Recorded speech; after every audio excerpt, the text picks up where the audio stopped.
Manajemen tanggapan darurat krisis kesehatan.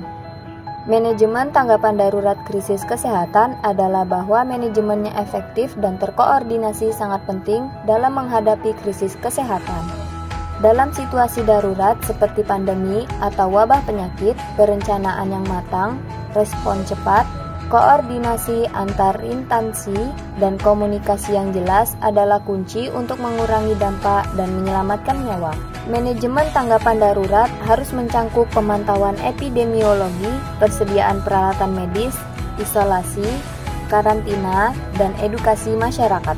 Keberhasilan manajemen krisis kesehatan juga sangat tergantung pada partisipasi semua pihak terkait, termasuk pemerintah, lembaga kesehatan, dan masyarakat umum. Tujuan umum dari tanggapan darurat adalah: pertama, memastikan keselamatan sebanyak mungkin korban dan menjaga mereka dalam kondisi kesehatan sebaik mungkin. Kedua, menyediakan kembali kecukupan diri dan pelayanan-pelayanan dasar secepat mungkin bagi semua kelompok populasi dengan perhatian khusus bagi mereka yang paling membutuhkan, yaitu kelompok paling rentan baik dari sisi umur, jenis kelamin, dan keadaan fisiknya. Ketiga, memperbaiki infrastruktur yang rusak atau hilang dan menggerakkan kembali aktivitas ekonomi yang paling mudah. Keempat, dalam situasi konflik kekerasan, tujuannya adalah melindungi dan membantu masyarakat sipil dengan memahami bentuk kekerasan yang mungkin manifestasinya berbeda bagi korban lelaki, perempuan, dan anak-anak. Kelima, dalam kasus pengungsian, tujuannya adalah mencari solusi-solusi yang bertahan lama secepat mungkin.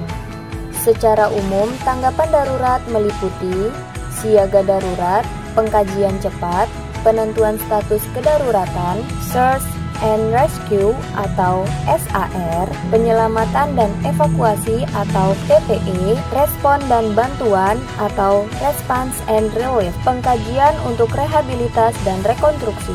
Hal-hal yang perlu diperhatikan selama tanggap darurat yaitu logistik dan supply, manajemen informasi dan komunikasi, respon dan kemampuan korban, keamanan. Hambatan-hambatan dalam tanggap darurat yang mungkin muncul antara lain kekurangsiapan atau kegagapan dalam memberikan bantuan, informasi tidak akurat atau tidak lengkap dan cenderung membingungkan, terputusnya komunikasi dan transportasi, sedangkan pemulihan atau fasilitasi komunikasi dan transportasi darurat tidak bisa segera dilakukan. Status keadaan darurat pada krisis kesehatan.